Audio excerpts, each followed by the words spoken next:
जय सदाशिव। आज हम शिव महिमा का गुणगान करते हुए लिंग पुराण के 96वें अध्याय में शिव के सरभ रूप अवतार और विष्णु के नरसिंह रूप अवतार की जो कथा आई है, जिसमें सरभ रूप अवतार लेकर शिव ने विष्णु के नरसिंह रूप को परास्त किया था, वो बड़ी ही विचित्र कथा है और उसको सुनने का, उसको जानने का प्रयास करेंगे। तो हिरण्यकश्यप को सभी जानते हैं। हिरण्यकश्यप का वध करके उसको मारकर विष्णु रूप नरसिंह भयंकर गर्जना करने लगे। उनका रूप ही भयंकर था। उनकी भयंकर गर्जना के घोर शब्द से ब्रह्मलोक तक सब लोग कांप उठे। सब सिद्ध साध्य ब्रह्म इंद्र आदि देवता भी अपने अपने प्राण बचाने के लिए भयभीत हो भागे। वे लोकालोक पर्वत के शिखर पर से अति विनम्र भाव से नरसिंह जी की स्तुति करने लगे, परंतु नरसिंह जी इस पर भी शांत न हुए। तब तो सब देवता अपनी रक्षा के लिए मंदराचल पर्वत पर शिव जी के समीप गए। देवताओं की दीन दशा देखकर शिव जी ने प्रसन्न होकर कहा कि हम शीघ्र ही नरसिंह रूप अग्नि को शांत करेंगे। तो देवताओं की स्तुति सुनकर नरसिंह रूप तेज को शांत करने के लिए महादेव जी ने भैरव रूप अपने अंश वीरभद्र को याद किया। वीरभद्र उसी क्षण उपस्थित हुए और महादेव जी से वीरभद्र जी हाथ जोड़कर कहने लगे, हे प्रभु क्या आज्ञा है। तब महादेव जी ने वीरभद्र से कहा, वत्स इस समय देवताओं को बड़ा भय लग रहा है, इस कारण नरसिंह रूप अग्नि को शीघ्र जाकर शांत करो। पहले तो मीठे वचनों से समझाओ और यदि वो ना समझ सके तो भैरव रूप दिखलाकर शांत करो। शिव जी की यह आज्ञा पाकर शांत रूप से वीरभद्र नरसिंह के समीप जाकर उनको समझाने लगे, हे नरसिंह जी, आपने जगत के कल्याण के लिए अवतार लिया है और परमेश्वर ने भी जगत की रक्षा का अधिकार आपको दे रखा है।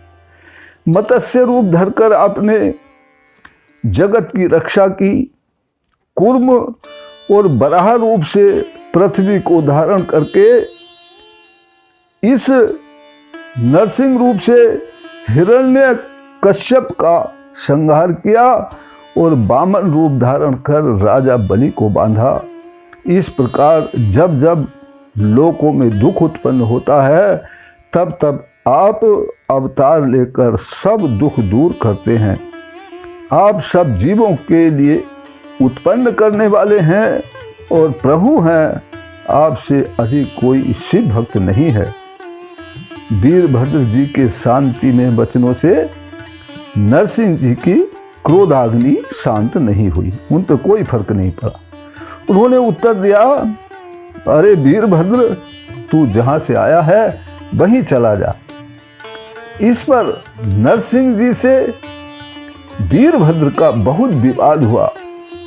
तब क्रोध में आकर शिव कृपा से वीरभद्र ने अपना अति दुर्लभ, अति विस्तृत, आकाश तक व्यापक रूप दिखलाना शुरू कर दिया और उस समय शिव जी के उस भयंकर तेजस्वी स्वरूप में सब तेज विलीन हो गए। उस भयंकर तेजस्वी शिव रूप के सामने सब रूप नरसिंह के रूप भी तेज विहीन हो गए। अब कैसा था ये अवतार? इस रूप का आधा शरीर मृग का और आधा सरभ पक्षी का था। सरभ रूप शिव अपनी पूंछ में नरसिंह को लपेटकर छाती में चोंच का प्रहार करते हुए जैसे सर्प को गरुड़ ले उड़े, ऐसे ही ले उड़े और फिर आकाश में उड़ते हुए नरसिंह जी ने शिव जी से क्षमा याचना की और अति विनम्र भाव से स्तुति की। तब शिव जी ने अपने सर्व रूप अवतार से नरसिंह जी को मुक्त किया और उनको नरसिंह जी को शांत कर दिया। तो इस कारण से नरसिंह जी का रूप शांत करने के लिए परमपिता परमात्मा शिव ने सर्व रूप अवतार धारण किया था। ये थी इसकी कथा। तो परमपिता परमात्मा सदाशिव हम सबका कल्याण करें, हम सबको भय मुक्त करें, इसी प्रार्थना के साथ फिर मिलते हैं अगली वीडियो में। तब तक के लिए जय सदाशिव।